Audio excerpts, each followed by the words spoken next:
Servus, Glück auf und herzlich willkommen zu einer weiteren FC Bayern Reaction. Ja Leute, diesmal Teil 2 der Pressekonferenz vor dem Champions League Viertelfinale-Rückspiel gegen den FC Arsenal mit unserem Chefcoach Thomas Tuchel. Woo! Wir sind alle gehypt, oder? Also, da ihr alle gehypt seid, abonniert den Kanal. Link findet ihr oder Button findet ihr unter dem Video. Einfach mal runterscrollen, ist völlig kostenlos auf YouTube.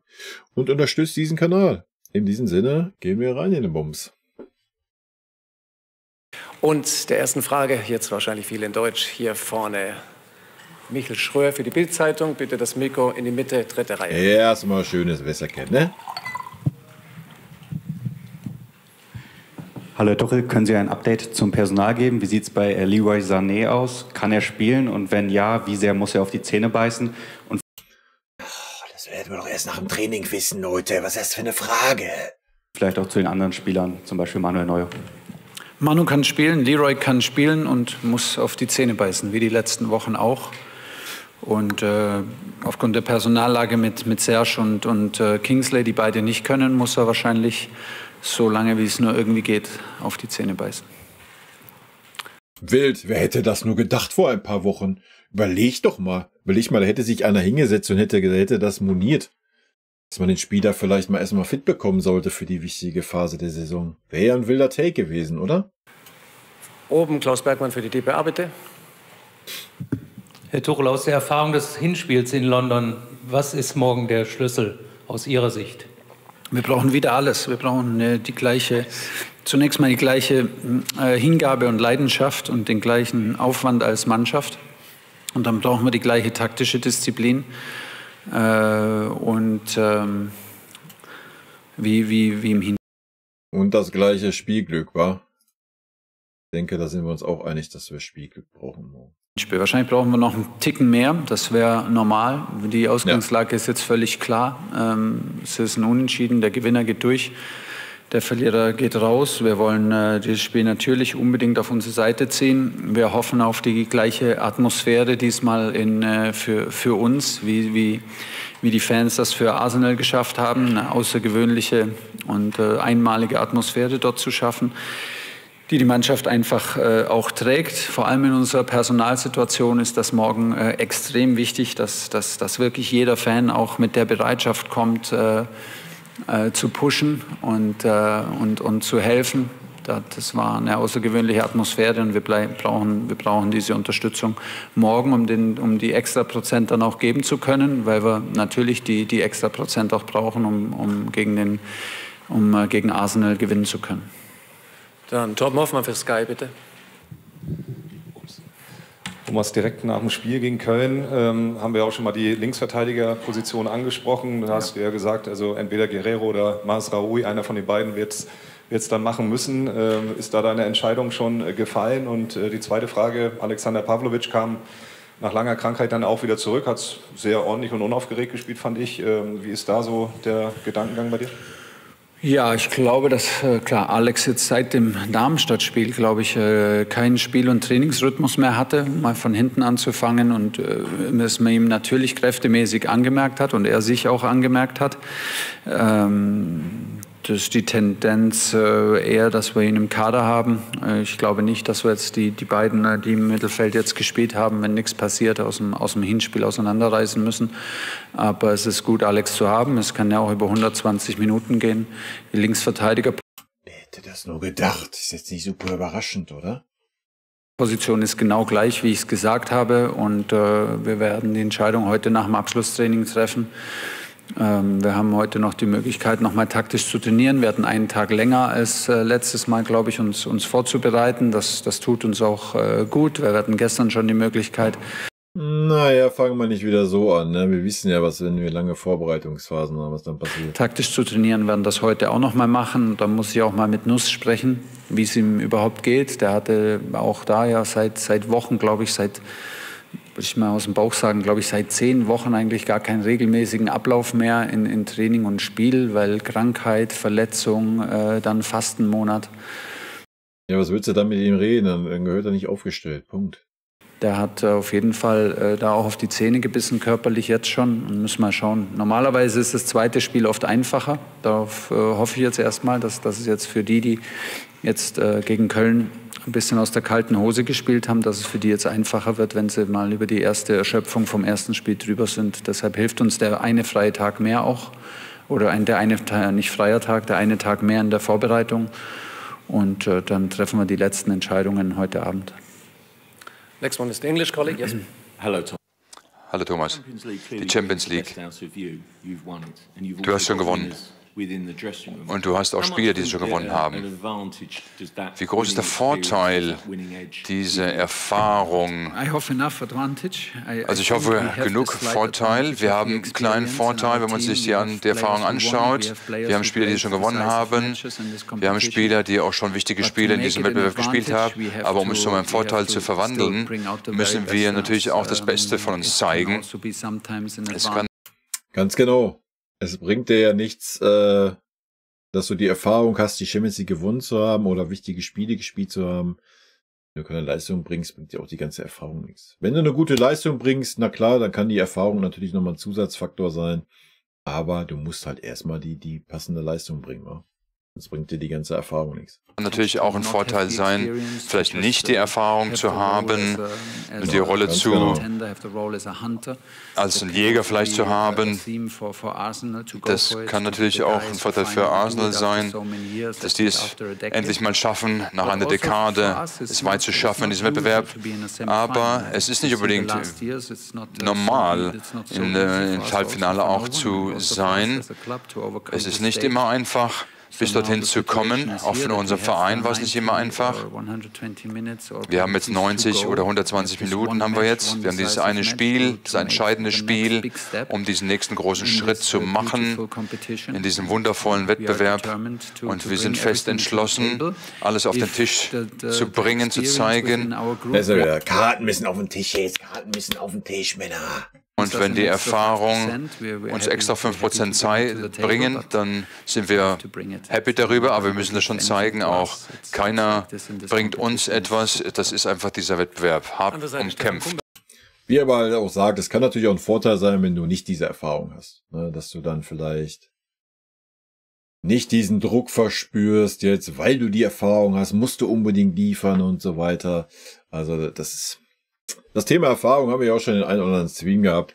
Das darf man auch nicht überbewerten. Ja, nochmal, wenn du eine gute Leistung bringst, kann das vielleicht ein Vorteil sein in gewissen Situationen, ja, wenn du das schon mal erlebt hast, aber muss es auch nicht.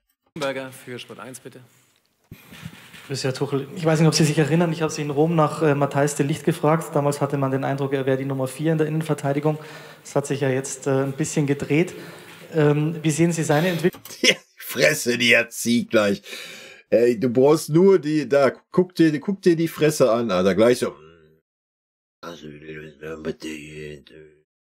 Und was haben Sie persönlich dazu beigetragen, dass er so reüssiert? Der Spieler würde wahrscheinlich sagen, er hat mich aufgestellt oder ich habe ihn aufgestellt. Ansonsten war Mata nie die Nummer 4 in meinen Gedanken, aber es geht fast immer um Timing. Und das nehme ich ihm nicht ab. Wann kriegst du die Möglichkeit? Seit längerem haben wir jetzt die Situation, dass wir 4 gesunde Innenverteidiger haben. So auf der Position ist eigentlich der größte Konkurrenzkampf. Und da kann es einfach mal sein, dass es eine Weile dauert. Ansonsten habe ich, glaube ich, nicht viel gemacht, außer ihn jetzt. Wenn dem so wäre, was er jetzt gerade labert, dann hätte niemals Opa und Min-Jae gegen Leverkusen auflaufen dürfen. Min-Jae war ein Tag wieder da nach dem Asien Cup und Opa war erst 2 Tage im Training nach seiner Verletzung. Es gab keinerlei Grund, Eric Dyer und de Ligt rauszunehmen, die es davor wirklich stark gespielt haben. Deswegen kann ich die Worte von Tuchel leider nicht ernst nehmen, Leute. Jetzt aufgestellt werden, immer Vertrauen in ihn, so wie wir jetzt auch weiterhin Vertrauen in Opa und Min-Jae haben, auch wenn die beiden das vielleicht jetzt zuletzt nicht an ihren Einsatzminuten ablesen können. Und ansonsten, ja, brauchen Mata in Topform morgen und Das ist das, was er von sich erwartet, das, was wir uns von ihm wünschen. Und muss er morgen abliefern. Direkt daneben Manuel Bunke für TZ und Münchner Merkur. Hallo Herr Tuchel. Herr Tuchel, Sie haben gesagt, am Sonntag schauen Sie sich Arsenal an, das Spiel, die Generalprobe. Ja. Können Sie uns ein bisschen mitnehmen, so in Ihre taktische Analyse, was Ihnen aufgefallen, irgendwelche Besonderheiten nochmal und mit was für einer taktischen Herangehensweise rechnen Sie in London? War es ja sehr rechtslastig aus Arsenal-Sicht gesehen über Saka. Ich denke, dass es mit Saka und Ødegaard immer ein bisschen rechtslastig ist, zumindest der Anfang vieler Angriffe, die gehen dann auch manchmal links zu Ende, aber ja, Arsenal versucht schon das Spiel dort erstmal auf die rechte Seite zu verlagern, um dort dann mit einer Überzahl oder mit Ødegaard, Saka und oft über den rechten Verteidiger Ben White eine Überzahl herzuschaffen, um entweder dort durchzukommen oder einen schnellen Wechsel zu spielen mit Laufwegen im Halblinks oder ganz links. Ich denke nicht, dass wir was Neues gelernt haben bei dem Spiel, aber es ist, denke ich, auch völlig normal und auch die Pflicht, das letzte Spiel auch nochmal live anzuschauen. Wir haben es natürlich auch auf Video, wir haben es in einer anderen Kameraeinstellung, aber es ist manchmal ganz interessant, auch Nahaufnahmen zu sehen und so weiter im Fernsehbild. Es ist alles sehr flexibel, was ich schon vor dem Hinspiel gesagt habe. Es ist sehr fließend, die Übergänge sind sehr fließend von einem 3-2-Spielaufbau zu einem 4-1-Spielaufbau, von einem 3-2-Spielaufbau mit Ødegaard tief und Declan Rice hoch. Es kann Ødegaard hoch bleiben, Kai Havertz kann da halben spielen, Jesus auf der 9. Wow. Wäre doch mal schön, wenn wir sowas auch mal bei uns sehen würden. Es kann Zinchenko ganz hoch auftauchen, es kann Ben White ganz hoch rechts auftauchen, der kann aber auch in der Dreierkette und meistens passiert alles. Also es ist keine Mannschaft, die sich einmal festlegt und die Halbzeit das durchspielt, in der Halbzeit vielleicht nochmal wechselt. Es ist extrem fließend, sind viele automatische, aber auch sehr freie Abläufe zu erkennen. Ich denke, wir haben das sehr aufmerksam und sehr diszipliniert verteidigt und sehr wenig zugelassen. Es ist trotzdem über die letzten Jahre hinweg ein sehr attraktiver Stil. Es macht Spaß, Arsenal zu schauen. Du kannst, wenn du schaust, auch jedes Mal was lernen. So, deshalb ist wahrscheinlich die höchste Stufe. Und es ist erfolgreich. Also alle 3 Kriterien sind erfüllt seit langer Zeit. Und das ist die Aufgabe. Wir haben es gut gelöst im Hinspiel, aber es ist erst Halbzeit. Wir brauchen nochmal alles in allen Bereichen des Spiels und hoffen, dass dann das Heimspiel, die Erfahrung, das Heimspiel, die extra Prozente in unsere Richtung gibt. Haben wir noch 3, 4 Fragen, bitte. Ganz oben Dominik Fischer für den Bayerischen Rundfunk. Um nochmal auf die Verletzungen einzugehen. Sie haben zuletzt gesagt, dass Sie sich auf Ursachenforschung begeben wollen, gemeinsam mit Ihrem Team, was die Anzahl dieser Muskelverletzungen angeht. Sind Sie da schon fündig geworden? Und was glauben Sie, was... Ja, na klar, weil der Tuchel, der ist ja ein Fuchs. Na, der ist ja jetzt erst losgegangen auf die Suche. Ist wie bei Ostern, Eiersuche. Ist ja jetzt losgegangen, zack, und direkt gefunden. Auch die Anzahl dieser Verletzungen sind ja wirklich über die Saison unglaublich viele für Auswirkungen dann auf die Gesamtperformance dieser Saison im Rückblick hat. Ich glaube, dass es eine Auswirkung hat, ist auch gar nicht als Entschuldigung gemeint oder als Alleinursache, aber es hat einfach eine Auswirkung. Wir haben das gespürt in den 2 Wochen vor dem Darmstadt-Spiel, als wir mit 19, 20 Profis trainiert haben. Es war so offensichtlich eine neue Qualität im Training, so offensichtlich eine ganz andere Anspannung, eine ganz andere Gruppendynamik zu erkennen, dass uns das sehr, sehr zuversichtlich gestimmt hat. Wir haben die Wintertransfers daraufhin ausgelegt, neue Konkurrenzsituationen zu schaffen, ein paar Personal, und auch ein paar Engpässe zu entspannen und müssen feststellen, dass es nur ein einziges Spiel gab in der ganzen Saison, wo wir überhaupt einem Lizenzspieler gesagt haben, dass er nicht im Kader ist. Ansonsten sind wir, glaube ich, würde ich jetzt aus dem Bauch sagen, mindestens 75% aller Spiele mit freien Plätzen auf der Bank gewesen. Wir haben natürlich Jugendspieler mit eingegliedert, wir haben Jugendspieler mit auf der Bank gehabt. Aber gemessen an dem Anspruch und gemessen, was es mit einer Mannschaft macht und wie sehr es jeden Einzelnen pusht, in einer gesunden Konkurrenzsituation einfach zu sein, jede Woche. Ja, das sehen wir gerade beim Opa, wie das jemand pusht, ne? Woche, jeden Tag, hat das natürlich einen Einfluss. Und es spielt natürlich eine Rolle in dem Saisonverlauf. Es ist ja auch jetzt so, dass wir eigentlich von dem Hinspiel in Arsenal wieder beide Flügelstürmer verlieren. Kingsley hat dort gespielt, Serge hat dort gespielt. Leroy schleppt sich. Ja, hat er natürlich recht. Ich lasse das Argument natürlich gelten, ja, gar keine Frage. Aber vieles ist halt einfach ausgemacht. Und da muss auch Tuchel sich an die eigene Nase packen. Auch bezogen auf den Konkurrenzsituation.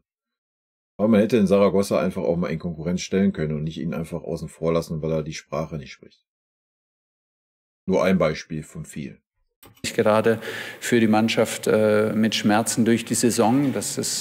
Manu hat gefehlt gegen Köln. Es ist einfach von alleine nur innerhalb einer Woche sind so viele Anpassungen schon wieder nötig, dass es eigentlich so einen ganz natürlichen Konkurrenzkampf, der dich dann tatsächlich das Beste aus dir rausbringt, leider gar nie gab. Links oben Felix Röderer für Antenne Bayern. Hallo Herr Tuchel, Sie haben vor einigen Wochen schon gesagt, Sie wollen ins Champions-League-Finale. Jetzt hat Harry Kane gerade gesagt, wenn wir die Champions League gewinnen, dann kann das noch eine gute Saison werden. Jetzt könnte man davon ausgehen, das ist morgen ein Saisonendspiel. Meine Frage, wie groß ist der Druck, den Sie verspüren, morgen weiterkommen zu müssen? Der hat gar keinen Druck, der ist weg nächstes Jahr, interessiert ihn noch nicht. Weiß ich gar nicht, also müssen... Also ich finde müssen das falsche Wort, weil es ignoriert den Fakt, dass wir halt gegen Arsenal spielen und komplett auf Augenhöhe, das Ergebnis des Vorspiels ignoriert, das den Spielverlauf ignoriert. Wäre ein Take gewesen, wenn er es einfach ausgesprochen hätte. Ein 50-50-Spiel. Ich weiß nicht, ob wir davon müssen sprechen können. Wir wollen nach langer Zeit erstmal wieder ins Halbfinale und dann natürlich den ganzen Weg gehen bis nach London.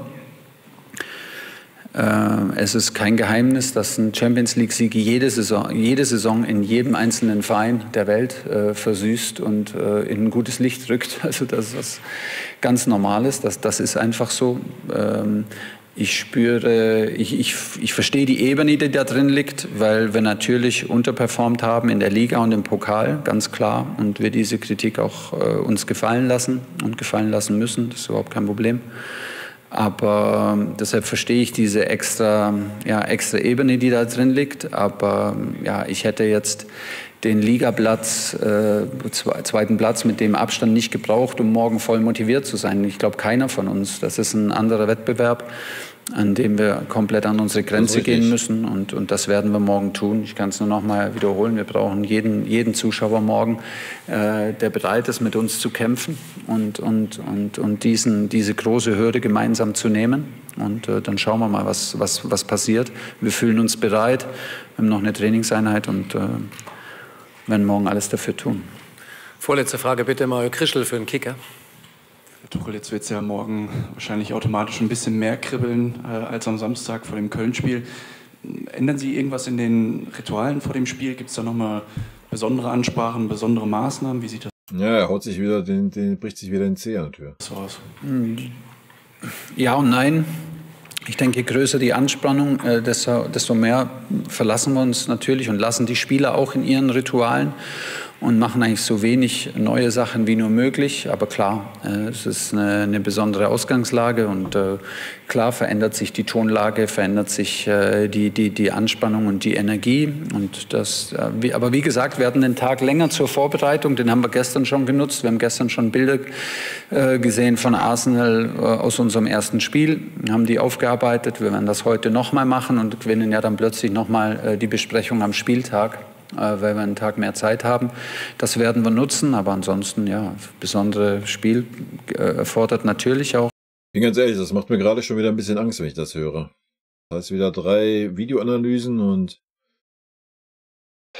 bisher war das kein gutes Omen. Ich bleib dabei, ich habe leider kein gutes Gefühl für das Spiel morgen, aber ich hoffe natürlich, dass wir es irgendwie, es ist mir am Ende des Tages scheißegal, wie wir da weiterkommen, Hauptsache wir kommen weiter. Bringt ganz automatisch, wie Sie richtig gesagt haben, eine besondere Energie, Anspannung. Und wir versuchen dann am Ende natürlich alles in die Waagschale zu werfen, auch mit einer Ansprache und mit einer Ansprache im Stadion, in der Kabine, um das Beste aus uns rauszukitzeln. Last one is the Mr. from Sweden, right? Yes, Sweden. Hallo Mr. Tuchel. Bayern München, Arsenal und Bundesliga gegen Premier League. Die Premier League ist eine reichere Liga, aber was ist mit der Bundesliga? Ist die genauso gut wie die Premier League? Und Sie könnten der Bundesliga helfen, den 5. Champions League Platz holen. Was würde das bedeuten? Also ich freue mich sehr drauf. Natürlich möchte ich da helfen. Und bin ich nur generös für die Bundesliga, sondern auch, ich möchte mir helfen, ehrlich zu sein. Und wir wissen, wir haben die Möglichkeit, weiterzukommen. Es wird natürlich sehr hart. Die Premier League ist im Allgemeinen in diesem, das ist eine der härtesten Liga in der Welt, die härteste Liga in der Welt. Und bevor ich hier angefangen habe, habe ich gesagt, dass wir die Mannschaft sein wollen, die konkurrenzfähig sein möchten, dass wir für den Titel kämpfen. Das ist, wofür Bayern München steht und das ist, was wir beweisen wollen. Und morgen spielen wir jetzt eine der stärksten Mannschaften der Premier League in den letzten 2 Jahren. Wir müssen das beweisen jetzt morgen hier, müssen uns beweisen. Und wir freuen uns immer auf solchen Kampf, solchen Wettbewerb. Und es ist nicht Premier League gegen Bundesliga, es ist Bayern München gegen Arsenal. Wir sind so ausgelost worden und wir wollen natürlich gewinnen gegen Arsenal und wollen es auf unsere Seite zu ziehen. Also danke für euch, danke an euch für alles. Bis morgen. Bis morgen. Natürlich wollen wir das. Wäre ja schlimm, wenn wir es nicht wollen würden. Ich hoffe, wir kriegen es irgendwie auf den Platz. Dann hat das Hinspiel gezeigt, dass alles möglich ist, wenn wir ein bisschen Spielglück haben. Und Tagesform wird entscheidend sein, das Spielglück wird entscheidend sein. Die Zuschauer sind natürlich ein Riesenfaktor, da gehe ich mit dem Tuchel. Das kann pushen, ja, wenn es richtig brennt. Und ich bin heiß aufs Spiel, Leute. Ich hoffe, ihr auch. Rot-weiße Grüße gehen raus. Drückt alle Daumen, die ihr habt. Wie immer an dieser Stelle, vielen lieben Dank für euren Support. Vielen lieben Dank, dass ihr euch das Video bis zum Ende angeschaut habt. Vielen lieben Dank für euren Support. Wie immer, lasst gerne einen Daumen da. Ich freue mich auch über jeden Kommentar, der geschrieben wird. Und in diesem Sinne nochmal rot-weiße Grüße gehen raus. Und jetzt zum Abschied noch ein paar nette O-Töne von unseren vergangenen Trainern. Ein dicker Kuss von dem Trainer von der Meister. Was das Allerwichtigste ist, weil wir wissen, dass er ein guter Kerl ist. Wir sind schockverliebt in meine Mannschaft. Also ich fand, das hat Spaß gemacht zu coachen. Ein Trainer ist ein Idiot. Ein Trainer sehe, was passiert im Platz. Dahin bist du eher Trainer und wenn du viele Spiele hast, bist du mehr Coach als Trainer und ich bin schon lieber Trainer als Coach. Geiler Satz. Magic.